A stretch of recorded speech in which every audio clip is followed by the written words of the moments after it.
Welcome, welcome, welcome everybody to the Dynasty Racing League. We are kicking off the 2019 season with the DRL Shootout at Daytona International Speedway in Daytona Beach, Florida.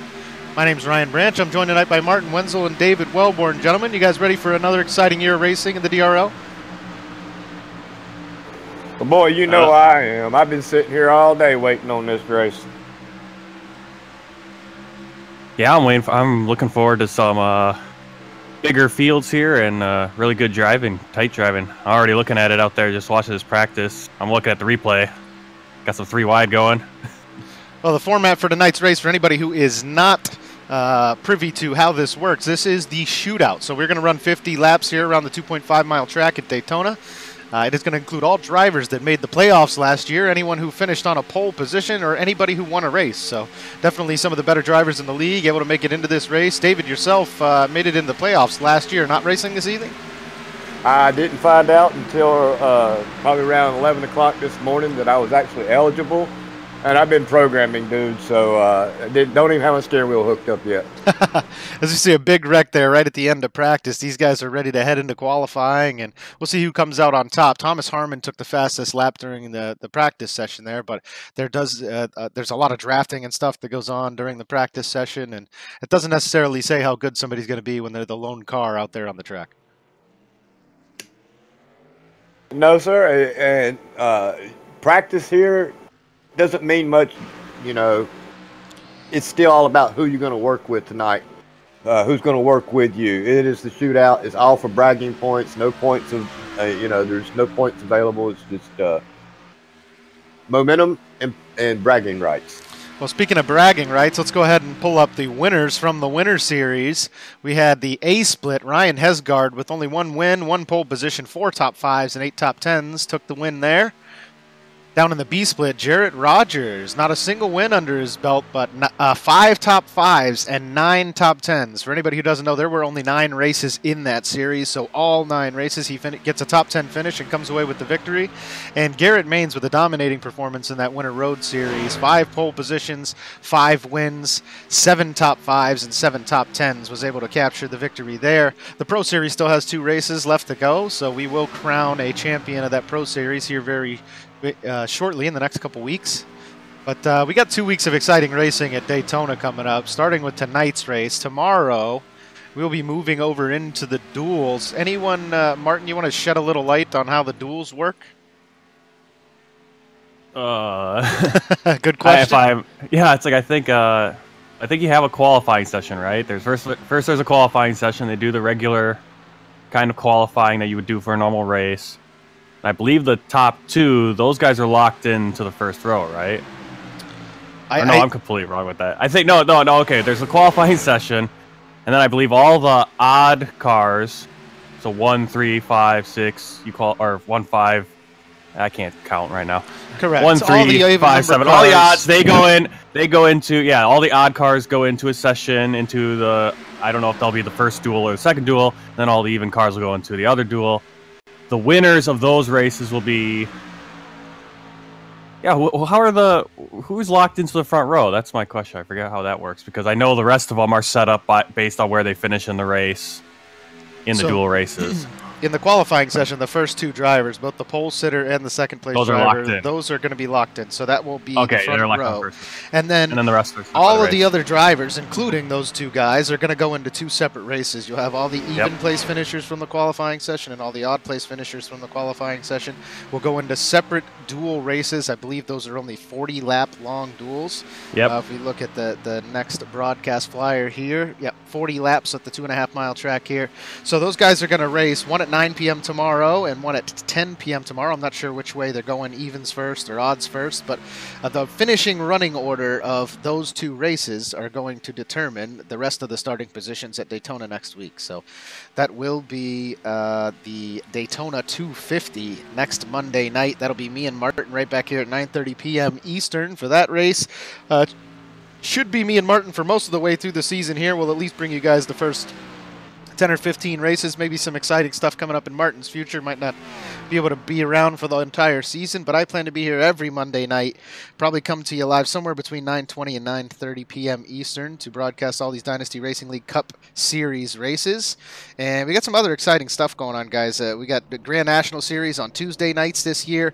We're still running the Truck Series on Wednesday nights. Competition has gotten stronger in every series. The odds-on favorite, Ryan Hesgaard, in the B cars last year, he's the one who ended up winning that A split in the Winter Series this year. So he's still out there racing. Yeah, I think that series is gonna be better than last year. Obviously, quite a few of those better truck drivers jumped up there. I know Matt Kleinschmidt went up there, and I think Jeremy Habel Jeremy Habel might still be in trucks, but I know Matt Kleinschmidt went up, and I think Weatherholtz is going up there. Well, you might see some guys go up, and you might even see some of the guys in the Cup Series drop down. So it's going to make the fields a lot stronger. Both in the we've added some great drivers during the Winter Series. Yeah, so they'll be competing in the Cup cars. And well, we look at our field today. We have a few. Well, let me see. I think we have two guys, David Wright and James Lorello, who are not going to be running the Cup this year. Lorello ran Grand National all last year as well. But Lorello's here based on his winning the shootout last year. So James Lorello, who qualifies 12th here, he won last year. David Wright won Daytona last year in the Cup Series and ran the Cup Series for points last year. This year he's going to be going down to Grand National, but he is here tonight because he did win the first race of the Cup season last year at Daytona.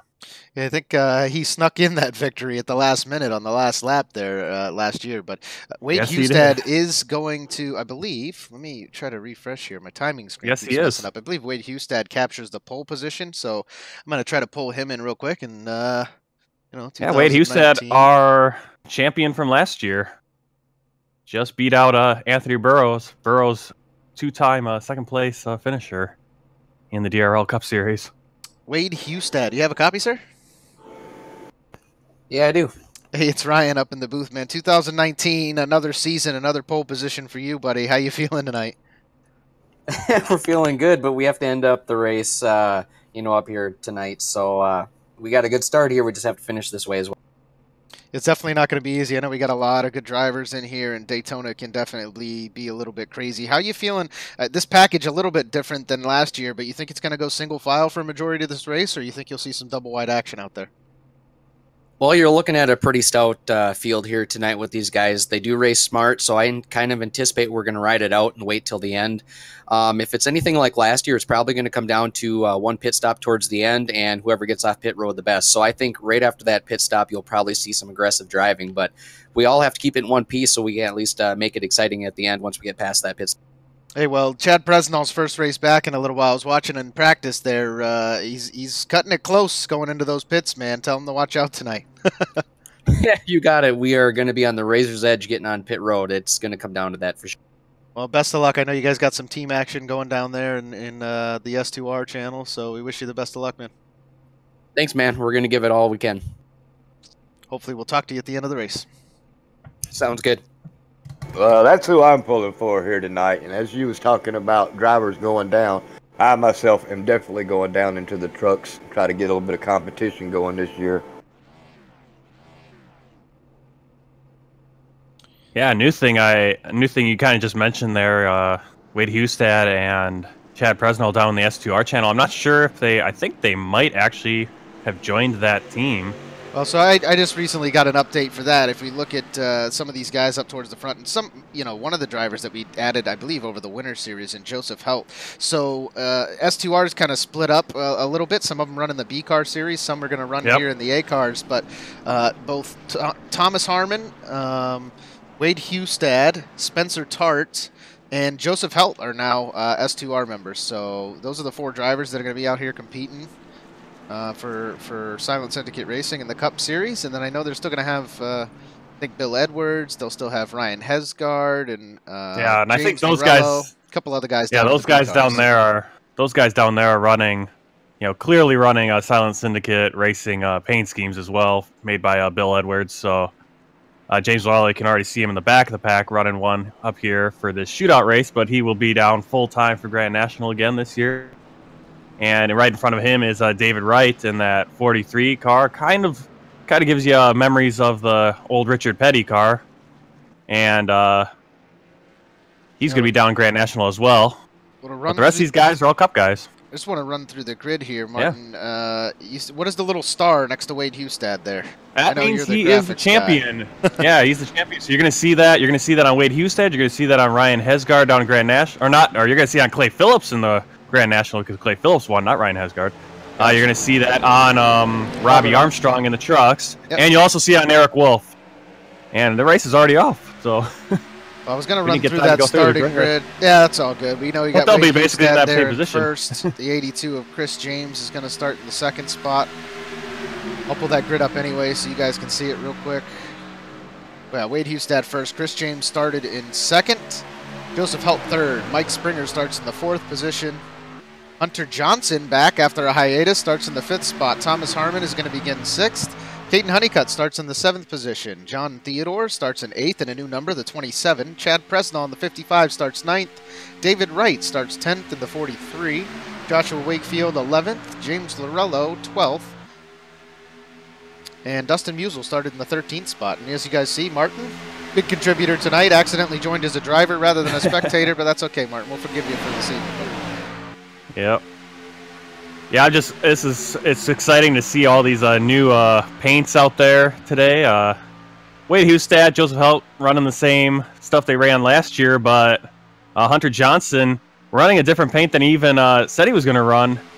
Looks like I'm not sure. Looks like it looks like a little bit of a custom paint. It's still a Lowe's paint, but it's also got a VRS on the side there, and I think that's made by Alexander Russell. I think he does some painting for him and Hunter Johnson, and that's a red. So I think Alexander. Paint.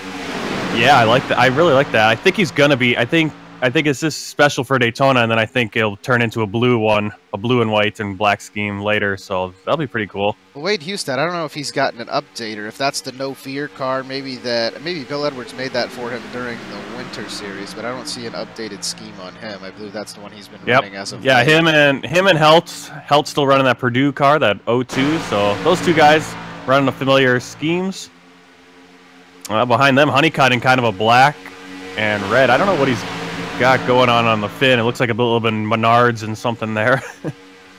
CNS trailers.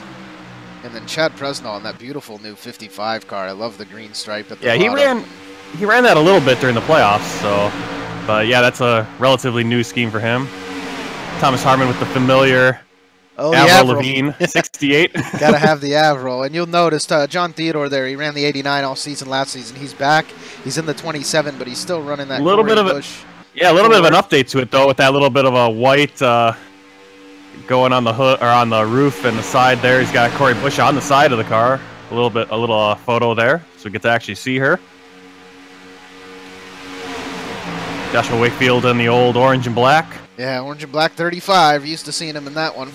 As we keep going James Lorello running a nice new S2R scheme, just a little bit basic one, but pretty sharp.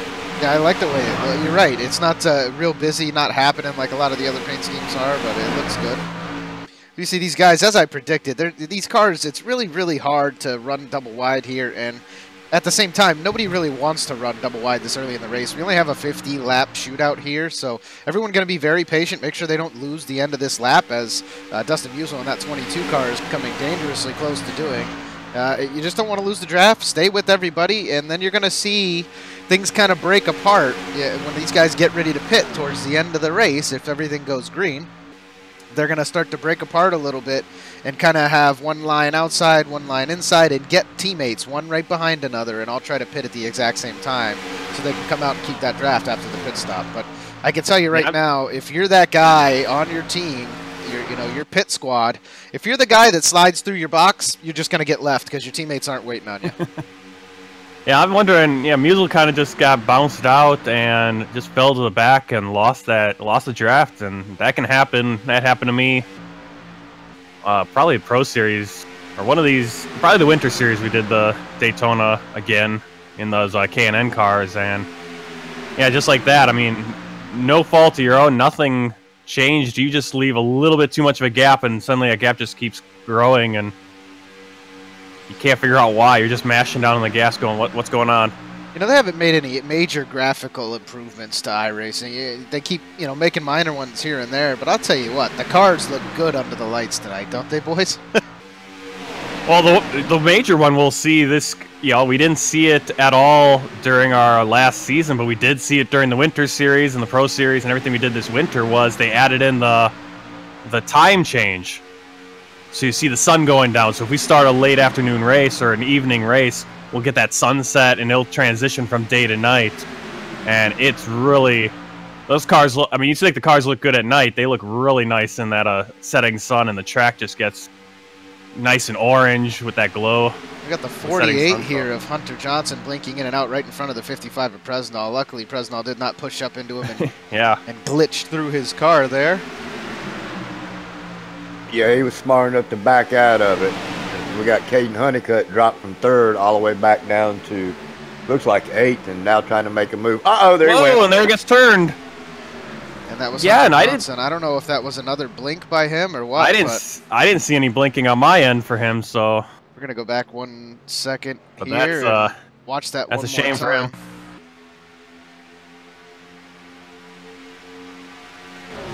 Watch from the cockpit here, the 48. Who was just behind him? The 55 of Presnall? Yeah, that was Chad Presnall right on his bumper. Well, now everybody checks up just a little bit.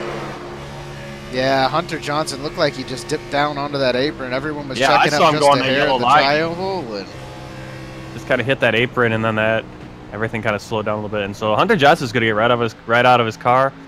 And this being just a fun race, obviously for bragging rights. And there's no reason to come back out. Chris James had no place to go. He just could not avoid the wreck.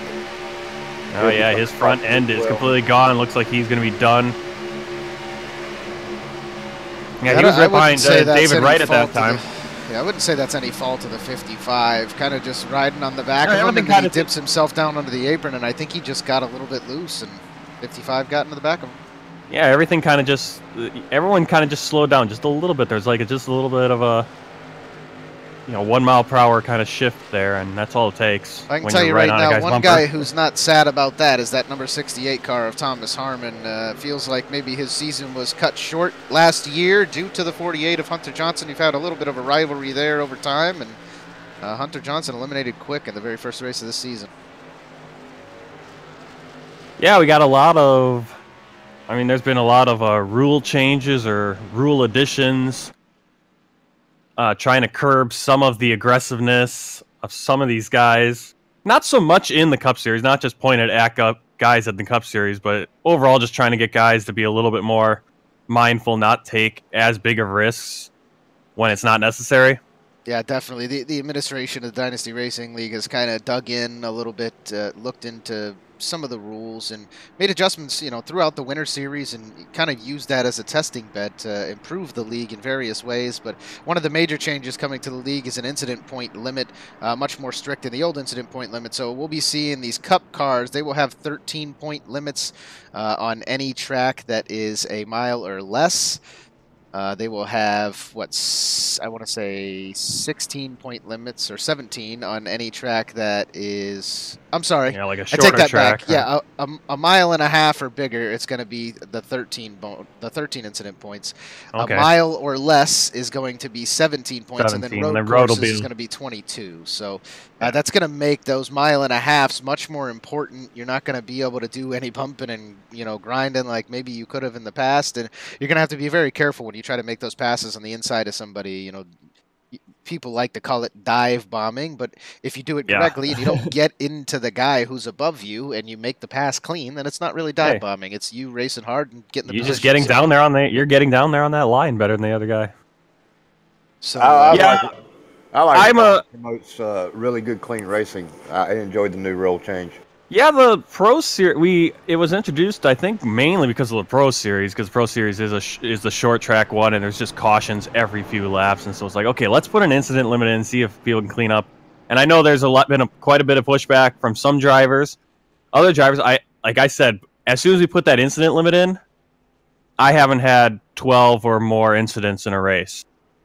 But before that, I've had races with, 20 incidents. So we know you're that You're the wreck magnet, Martin. We know that. But it looks like John Theodore here was also collected in that one. Chris James not the only one taking the brunt of the damage there. So now we have Yeah, two I'm sure more a few guys got coming some down damage. pit road. The 35 of Joshua Wakefield is down finally after not coming in the first time. And Caden Honeycutt's back down pit road for the second time, I believe. So Honeycutt must have some damage, or maybe you got a black flag for speeding or something? Probably fuel mileage gain. That's a possibility. I mean, we got, 39 laps left. I'm not sure how long they're going to get on a fuel run here tonight, or if the admins reduce the amount of fuel in the cars at all. I don't think so. Yeah, I'm looking at John Theodore. John Theodore's got some right side damage. So he probably just got... Probably as that 48 was going through, it kind of dinged him and then took out the 82. I think that's what kind of happened. Yeah, he was down pit road for a good 100 seconds or so, but he is back out on the track now. Caden Honeycutt taking just another standard pit stop, so you might be correct in the fuel mileage guess there, David.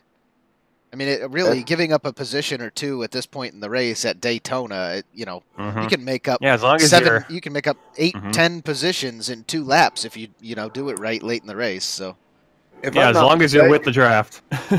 If I'm not mistaken, the Cup cars can only go about 39 to 40 laps on fuel in the regular open servers. So that might have been a race-saving move by Caden Honeycutt there. John Theodore's coming down in pits again, so I don't know if he's getting. Yeah, Theodore's just coming down to get some more repairs, I would assume, before these guys have to banging out some of those bumps in the body. Guys, I'm going to let you guys take us to the green flag. I'm going to follow along with probably the number 2 car of Joseph Helt, just so it has a good view for our viewers. Thank you to everybody for tuning in tonight and joining us for the technically third season of the Dynasty Racing League, but this is the second one where we've been full-time with DRL TV. It seems like we just started yesterday, but we have been here for going on 2 years at this point. And we just want to thank you to everybody who tunes in and watches all these races. And, we wouldn't be doing the broadcast if there was nobody to broadcast to. So thank you to you guys for tuning in and watching everybody out here race and rooting on your favorite drivers. And just saw John Theodore just get out of the pits right before that pace car. He better hurry if he's going to try to make it to the tail end of this field. Yeah, that's going to be... it's going to be close. I think he'll make it. He's going full speed. Great, awesome season starting off here with 2019. Been looking forward to our speed weeks all week long. Can't wait for the duels tomorrow. I'm hyped. I'm psyched for it. Yeah, I'm really hoping. I mean, it looks like we got decent sized rosters for each series. I'm hoping these guys, mostly all show up. I mean, you're always going to have a few races where some guys are going to miss. I think Wade Hustad was the only driver, I think, in the Cup Series last year to show up to every race. Well, real life takes precedence. Yep, it does. I mean, you're going to have issues, you're going to have real life, or you're going to have issues where you just can't get into the race on iRacing. Sometimes that happens. Kind of like what happened to you tonight? Yeah, well, I don't know. Yeah, I don't know what's going on. Chrome isn't letting me even sign in to iRacing just in general, not even just get into a session, but into iRacing in general. And so I hopped on my laptop and it worked there through Chrome. And so I jumped back onto the main computer and I said, okay, I'll try Microsoft Edge, and lo and behold, it works. So here I am. Wade Hustad takes off. Joseph Helt behind. He's going to stay on that outside line. No, he's going to sneak down. Everybody's going to try to get it single file as quick as possible, except for Caden Honeycutt and Dustin Musial, who are sticking to the outside, hoping it'll work. But I don't think it's going to for them two boys as they start dropping back now. Oh, look at the 27. Yeah, he's got to run. Yeah, that's what happens when you get a full head of steam just as the green flag falls. Oh, yeah, that's right. He was still coming, so he was already kind of rolling. Well, he does have a little bit of damage, and it looks like Musial and Honeycutt are going to try to get around him. But he's got the 35 of, Wakefield beating on his back door. Yep. So we got that top 5. Hustad, Helt, Harmon, Lorello, and Presnall. And then there's another those other, how many cars is that? 6 cars. Kind of in a pack, 2 on the outside, Musial and Honeycutt trying to make that work. And then Theodore leading Wakefield, Wright, and Springer. Mike Springer running Jeff Gordon Rainbow Warrior scheme right there. Well, if these gentlemen if they don't get nose to tail, they're going to be in a good position to lose this draft here, and we're going to definitely have 2 packs. Yeah, and I don't know if Wakefield. I think Wakefield wants to get in front of him. I think Honeycutt figured that out. Yeah. But I don't know if that damage is hurting him or not with John Theodore leading that pack. Well, all it takes is for one of them to decide that they're going to hang him out to dry, and then everybody will go with him. I think that's what David Wright's thinking.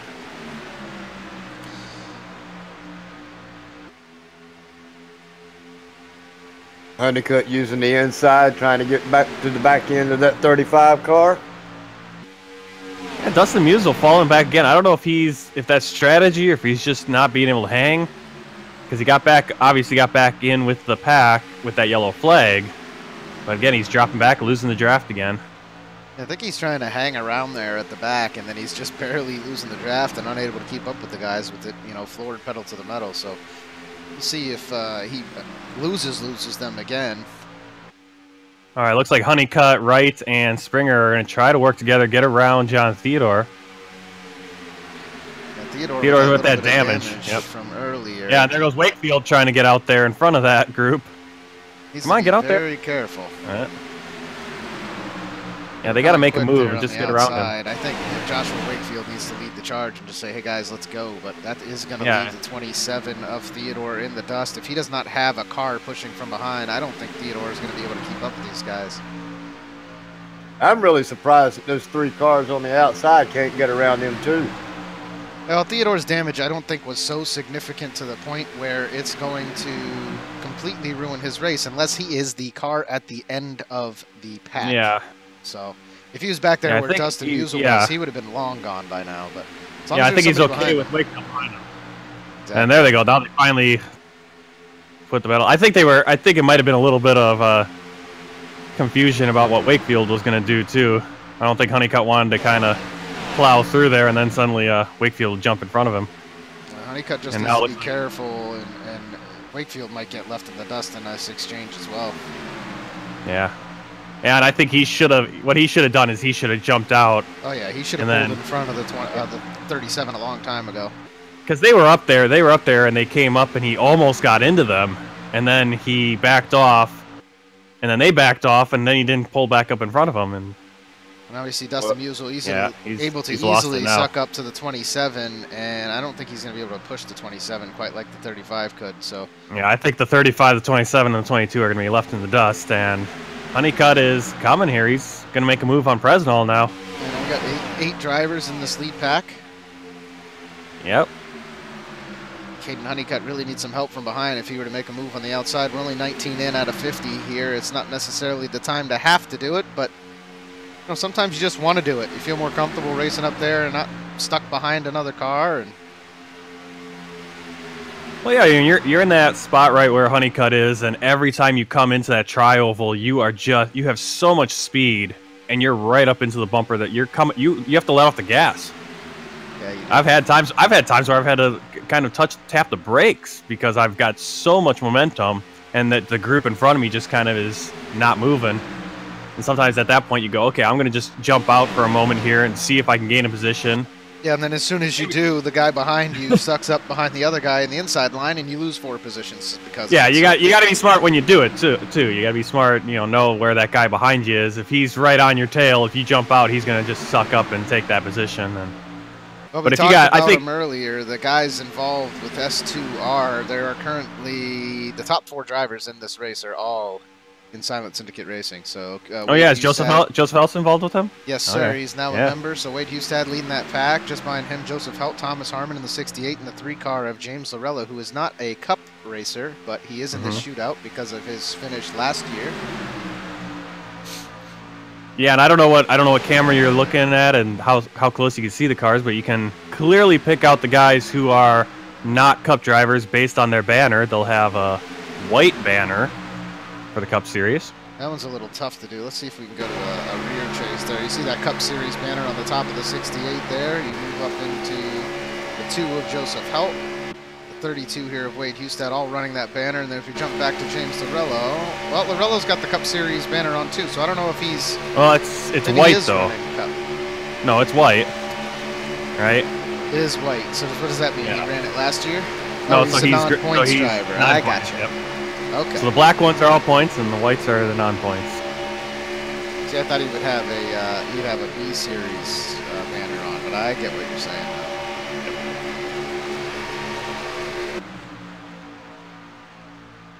Guys, I think we're going to go down to the track and listen to these cars rumble here for just a couple minutes, and hopefully another yellow flag doesn't fly. So we'll be back with you guys in just a moment. Enjoy the sights and sounds of iRacing.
Oh man, nothing better than Daytona, boys. I'll tell you what.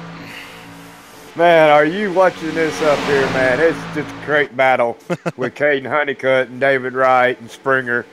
I thought all three of them was going to get clear of Wade Hustad, but they hung Springer out to dry, and then looks like Wright decided he was going to jump back up there and help him work his way around Honeycutt. And it's working. We're seeing that outside line able to kind of make runs here. You know, I thought we'd be single file for majority of the night. We're only halfway through, and these drivers are having a little fun in this very first race of the season. Yeah, it just shows you how those positions can change, how quick they can change. Honeycutt, Wright, and Springer. I mean, Springer was bringing up the rear on that restart, and now he's out in the lead. And now James Lorello won last year, and he's up in that front row. You got to watch out for that man. He knows how to win here at Daytona. Yeah, he likes them super speedways.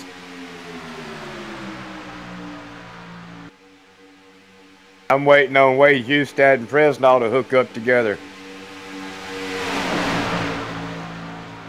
Speaking of the devil, Fresnel just had a connection issue. Yeah, blinking a little bit there on the outside in that 55 machine. Now we are back to single file, and Fresnel is the one who's left hung out to dry. We'll see if Honeycutt drops up in front of him or not. Looks like he's just going to hang right there in the bottom line for now, though. I think Fresno's going to drop to the back just to make sure he's got a solid connection.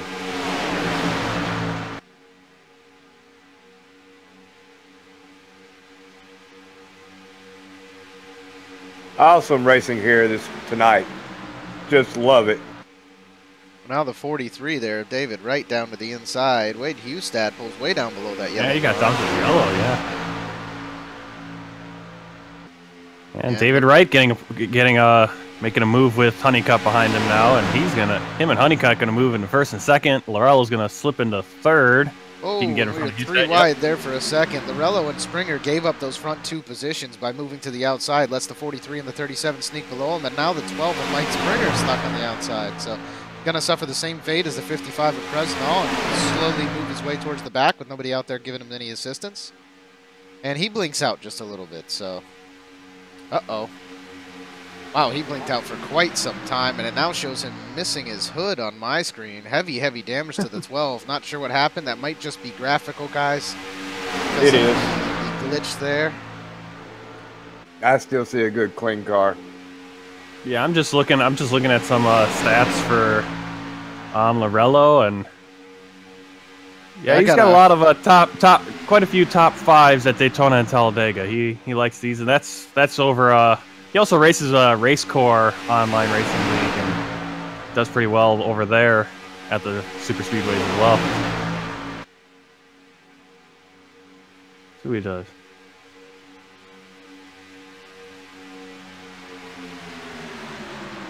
Yeah, he won the... Oh, that's going to be the Shootout. He won the Shootout last year, obviously. You know, I think it's just awesome how many guys turn out for the Shootout. I think that we only had 17 or 18 that actually qualified for this thing. 17 of them showed up tonight, so even guys we hadn't seen in quite some time. Chad Presnall took a hiatus. Hunter Johnson hasn't been here in quite some time. Not necessarily all these guys competing in that winter series, and they came back to make sure they were here for this race tonight, which is awesome.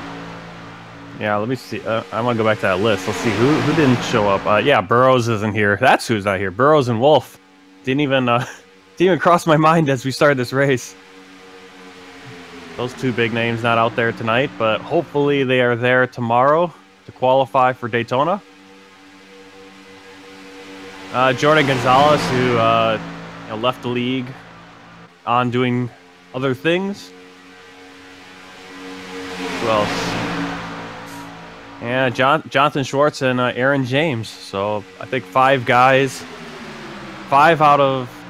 And then Eric Johnson. So 6 guys didn't show up out of about the Eric, 18 to 20 that could have raced. Eric Johnson is Hunter Johnson. No, that's Mark Johnson. Mark Johnson is Hunter Johnson. Oh, Eric Johnson is Eric Johnson was 21 last year. Eric is a totally different guy.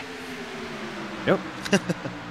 Wow, I thought all last year it was all 3 of them was the same person, just different account names or credit cards or something. That'd be pretty good, though. I mean, I think they raced each other at one point. There were a couple races where they both in it. Listen here, that'd be real impressive. Well, that just goes to show how long my memory is. Well, we have had an issue like that where we had multiple personalities. But that was one car that had multiple drivers. Yeah, it was one guy, multiple people racing on the account, and member was removed from the league. So which if you want to do it, don't tell me when you're doing it though. Yeah, exactly. I get it. I mean, if you're out there competing for a championship and something major comes up in life and you got to have a buddy race for you, it is what it is. But switching in and out every other week and then telling everybody, hey, both of us are racing on this account, that's, probably a mistake. Not to mention, I believe if iRacing were to find out, they would suspend the account because I don't think they allow account sharing. They're not. You're not supposed to. No. But then again, you see those guys and officials who are like John Doe 7 because they had 6 other accounts get banned. So,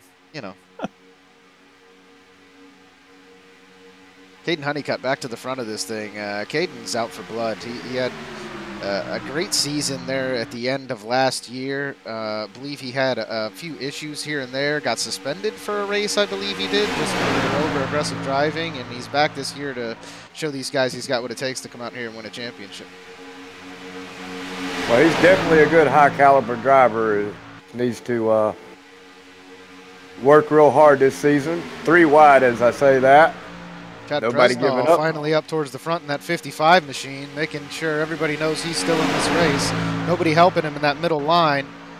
Caden Honeycutt finally concedes the spot and drops back down behind him. And we have 3 guys coming down pit road. So as we were talking about it earlier, Caden Honeycutt. That's a few of the S2R guys. So Joseph Helt, Wade Hustad, and Thomas Harmon. All the S2R guys besides... the cup guys. James Lorello They left James. there. They So, said, yeah, James. Ooh. Oh, Martin. Having a little technical difficulties there, maybe? I got too many controllers and stuff around here. Everybody but James Lorello. Oh, sorry for the view here, guys. Kind of getting cut off there in pit road, but all the S2R guys besides James Lorello come down. And they just took a splash of fuel. Only 5 and 6 seconds spent on pit road, and they're head back out. So yeah, we got 15 laps to go. So I don't know, man. This could really pay off for Caden Honeycutt in that 37 machine. If he was able to conserve the fuel and he got just that extra splash by coming in at the end of that last yellow flag, he could go on to just win this race without problems. Yeah, that's what I was thinking. It's going to be really close on fuel mileage. And I think he knew that, and he come back down and took that extra splash. I would have. So I've been in this position multiple times in officials. I know last year I ran these races either here or Talladega. I ran quite a few of them with Jeffrey Meyer, and one of the races we did this. The spot to be in right now is not where the 43 or the 55 are located. It's where the 37, the 3, and the 12 are at. You want to be the car drafting. You're going to save fuel that way.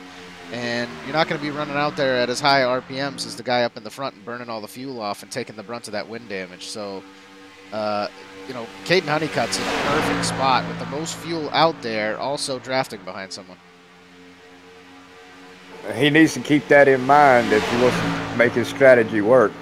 Jumping out there and getting up in the front will cause him to burn more fuel.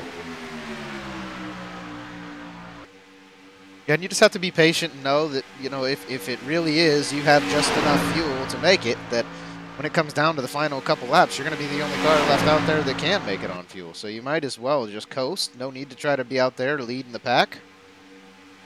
And you'll get the easy victory. But who was the other car at the end of that caution that came down for fuel at the very end? I can't remember who it was now. Theodore. Yeah, Theodore. Was it Theodore that did it? Oh yeah, but he I came think back he was. in a I think he was second getting more time, damage and stuff. So I would, yeah, I think might as well splash a little bit more fuel in that you burned going around that one lap. Caden Honeycutt now out there in front. Again, might be easing off a little bit. Maybe should let these guys around and drop in behind the 3 of Lorello and just coast. I don't know the exact fuel situation. Only the drivers down there on the track and the crew chiefs have an idea. So we'll see what happens as the race dwindles to about 12 laps to go. Bet he's looking to get in there in between the 55 and the 3, but don't know if he's going to be able to do it with the closing gap that the 3's got. 3 pulls up in front of him, so that's going to help him.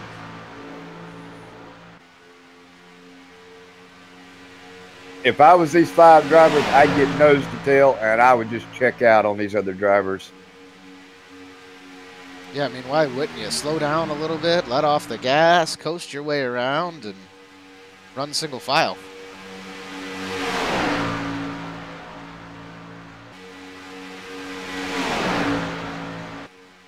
Ten laps to go this time by. Everybody wiggling off the end of that corner there.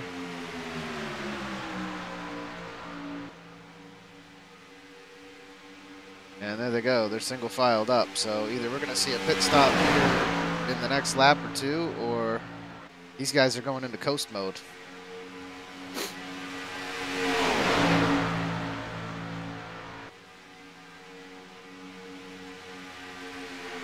See Caden Honeycutt dropping back a little bit from the 55 of Presnell. Some of these guys might just now be realizing the fuel situation. I really wish we had somebody down there on the track that could tell me what fuel looks like right now.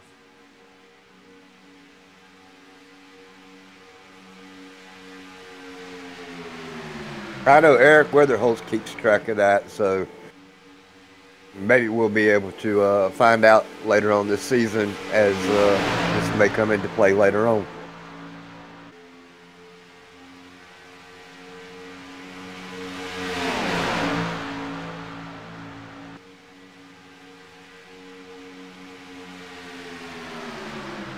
It's been an awesome race, gentlemen. Been a privilege to be in the booth here with y'all tonight.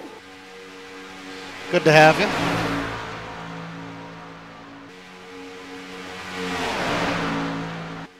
Good to have a race to broadcast. I'm excited for the move to Monday nights in this Cup Series. That's a good thing. I've been very unattentive throughout the Winter Series, not able to make it to a lot of those races just because of scheduling conflicts, but like I said, should be here for the majority of these Cup races throughout the year. So, Cup ran on Tuesday nights last season, is that right? yes, sir. Alrighty. Yeah, so we'll be doing Cups on Monday nights now, and the Grand National Series will be ran on Tuesday nights. That's the way it should be. Cup, Grand National, and then trucks. Yeah, it's either that or vice versa, right? We kind of had it all mixed up last year. But that's because the year that the Dynasty Racing League started, it ran on a Tuesday night, and we didn't want to create scheduling conflicts for those guys. But you know, this year we said, hey, if you can't make it, you can't make it. We also wanted to free up the Tuesday nights for a lot of the Cup drivers who would be attempting the road to pro later in the season as well.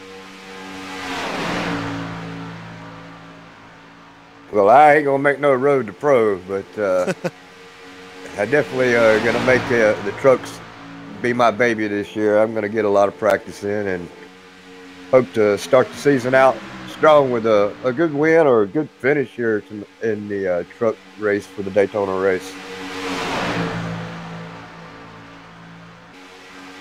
Looks like David Wright in the 43 conceded that front position. These guys are continuously doing that, giving up the front spot, dipping out, and letting somebody else take it. And now he blinks out a little bit, so I don't know what that is. Every other time somebody gets out there, it looks like they blink out. And David Wright is still not back on the track, so the 43 of David Wright might have had a complete disconnection as Chad Presnell in the 55 takes the lead. We now have only 4 drivers in this lead pack. Mike Springer at the end of it, Chad Presnell leads, and Caden Honeycutt and James Lorello sandwiched between. You got to feel for someone like Mike Springer when he gets behind David Wright, and then David Wright has a technical issue and blinks out. Yeah, now he's got the pedal to the floorboard, using up as much fuel as trying possible to get back to that back. Yeah, just trying to stay with these guys because falling off of them is not what you want to do at this time. Looks like he got it back in there. His quality's at 22%. He's getting ready to go out. It just keeps dropping. Now you have Joshua Wakefield, Dustin Musel coming down pit road, so finally time for those two to pit. Update, David Wright just did drop from the server due to a connection.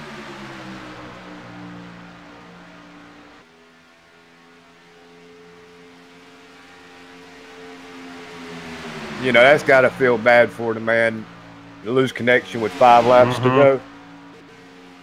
Yeah, it's something it's something all these drivers right now. I'm kind of going back and forth in the boxing ring with Hunter Johnson, who got spun out, had his little bit of connection issue there, and that kind of caused Chad Presnell to get into him, and he kind of shot back just now. It's like, oh, why didn't Springer run into where David Wright was? I'm like, what, you think he doesn't have his pedal down to the metal trying to get back to the back of Lorello? It's like, it's just something you got to worry about in iRacing that you don't have to worry about in real life, but obviously in real life there's other things you have to worry about. Parts falling off your car and all kinds of stuff, right? Exactly. I mean, this sim racing. Track debris. I can't wait for them to add that model. I'll tell you what, waiting on it. Debris.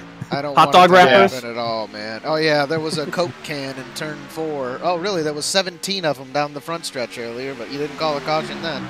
You waited till 7 to go to do it. Come on, NASCAR. But I don't know. It makes the races more exciting. Definitely bunches up the fields and stuff. But I do like that. I don't like to see that guy who's been leading the whole race get screwed at the very end due to a debris caution. That's not fun racing for me. If he deserves a win, let him go out there and get the win. There was one driver who did throw his water bottle out just to get a caution, and I'm not going to name that driver, but I'm pretty sure if you're as old as I am, you know who it was. I think the number of that car might actually be in this race tonight. It is.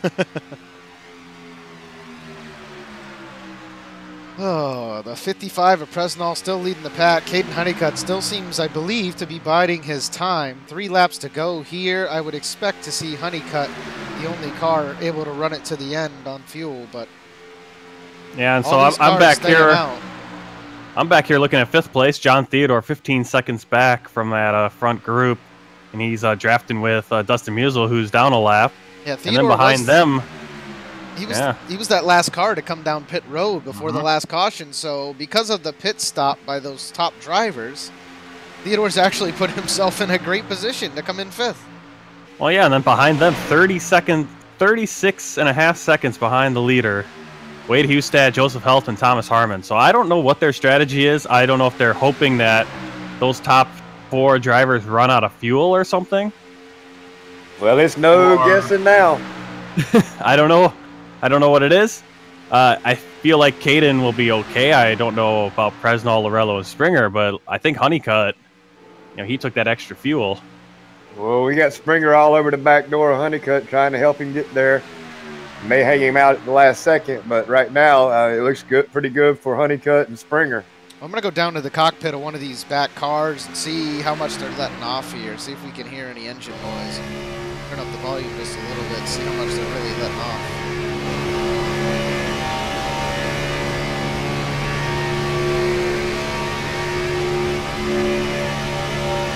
Final lap.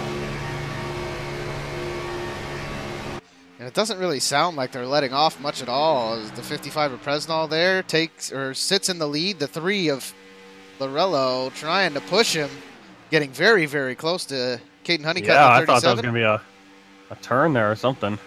Springer hung out Honeycutt. Yeah, and it looks like it's going to be a battle. And is Lorello going to be able to take his second shootout? To make here.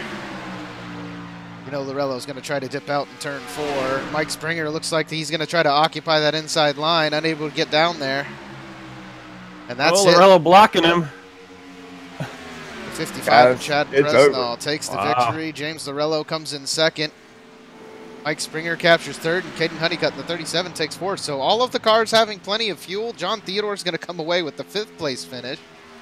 And Wade Hustad, Joseph Helt, and Thomas Harmon, those S2R guys who pit earlier in the race unnecessarily, are going to finish 6th, 7th, and 8th respectively. Well, we don't know that it was unnecessarily. They may have been a little short on their own.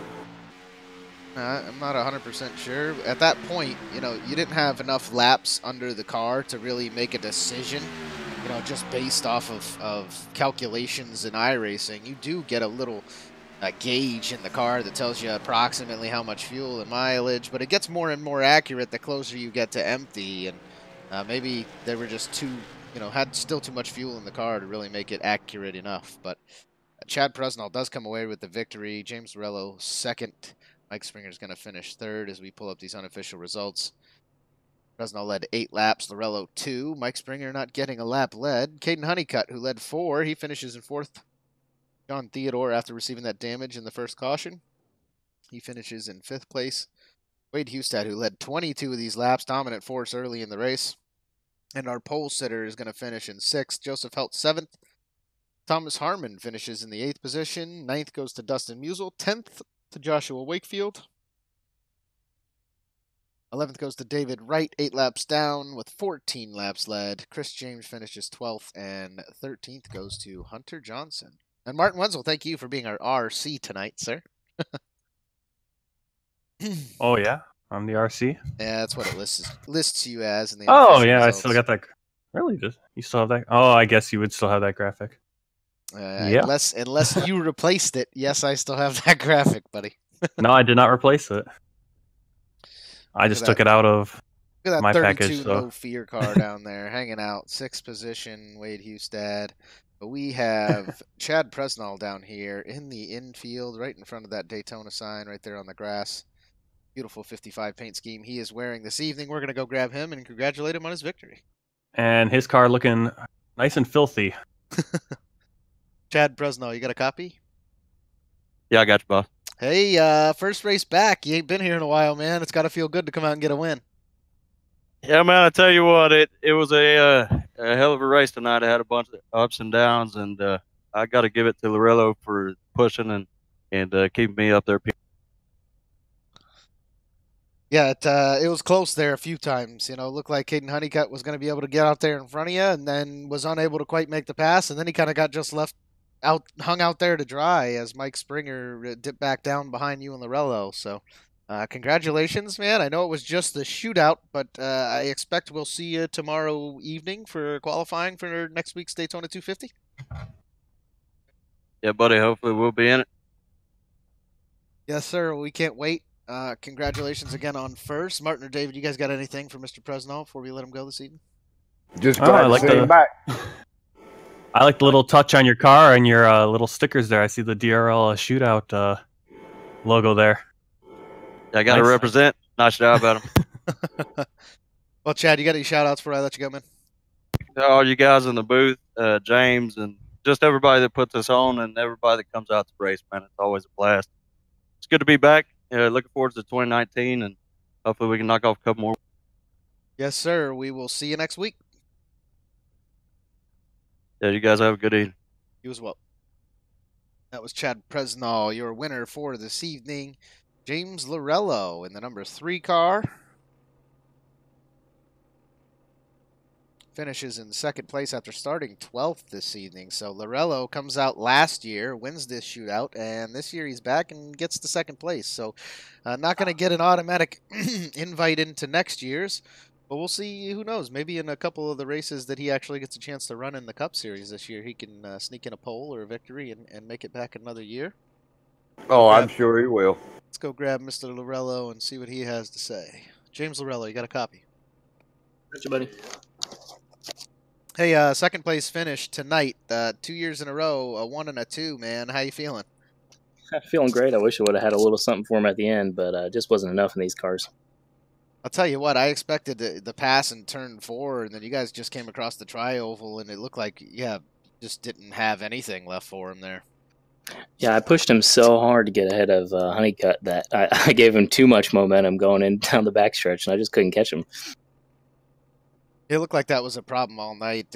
We only really saw the outside line work once or twice, and it had to be a 3 or 4 car line to make anything happen. But, you know, big night for S2R. You guys raced really well. You showing up all the Cup drivers in Silent Syndicate or what, man? Yeah, I appreciate it. They made a little miscalculation with the fuel, and I just was lucky enough to take a little extra, and was the only reason I made it. Well, speaking of fuel, what exactly, I mean, how many laps did you have left there at the end, did it say? I've got half a lap left.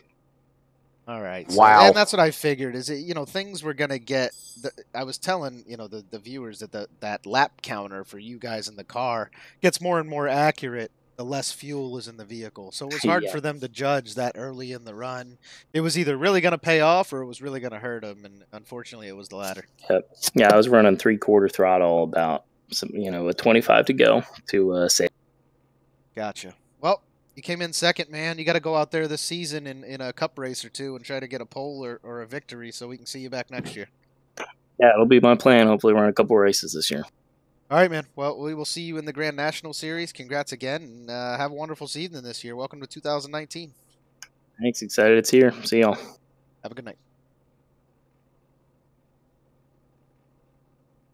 That was James Lorello. I don't remember what channel he was in. I think I just put him in the total wrong spot. I believe it was S2R. Yeah, It's not painted on his 100% car. positive. Well, I know what's painted on his car, but there was nobody else in that channel. Dadgummit. And let's go see if Mike Springer, he has logged out of the server, so we're not currently looking at his car, but he is down there in Dysfunctional Patriots. yes, he is. I'll grab him and pull him up. Mike Springer, you got a copy? Yeah, how's it going? Hey, man, sounds like I cut you off a little bit there. You come in third tonight, started fourth. You're jousting for position here and there. We're unable to lead a lap, but you always seem to be hanging around up there at the front. What was it like out there tonight? It was fun. I like to push. We had a strategy. I was pushing David, we actually pitted with like a lap to go on that caution, so we had plenty of fuel. But yeah, I couldn't get to Caden's bumper at the end. I don't know. I know he was braking and trying to get me there, but there's like a beach ball in between us or something. I just couldn't touch him. So that's why I dropped down to try to get a huge run on the front two, maybe pull back out on the last lap, but it didn't work. I don't like this package, so I just hope the 500 goes well and then just get on with the real season. Yes, sir. Restrictor plate tracks are always a whole different beast than running those mile or mile and a halfs. You're that guy who all season last year, you stuck around in the top 5, but you never really came out there and see you dominate a race. You going to go out there and get a couple for us this year, man?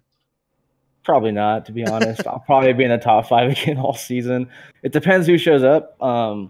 Those 2 or 3 fast guys don't show up, then I'll be up on the wheel and maybe have a chance. But if not, I have new equipment this year, so maybe you never know. I got new pedals, VR, all that stuff, so maybe it'll change. But I don't know. We'll see. I like racing clean and just kind of we'll see what happens. I'll make the playoffs hopefully, and then go from there. Well, congrats on the new equipment, and finishing consistent is better than getting one win and 20 place finishes. So go out there and stay consistent, and hopefully we'll see you at the end of the season, buddy. Oh yeah, man! I look forward to it, and I look forward to probably talking to you all season long. So we'll see you soon. That's the goal, man. You got any shout-outs before we let you go?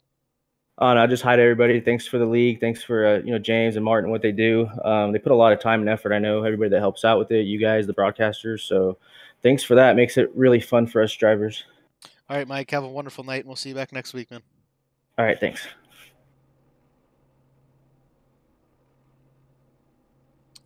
So again, I placed him in the wrong channel, but that's okay. He's in the correct one now. I love that pit board he's got, man. That's just sharp. I think that's all we're going to do for this evening. Just interview the top 3 for tonight.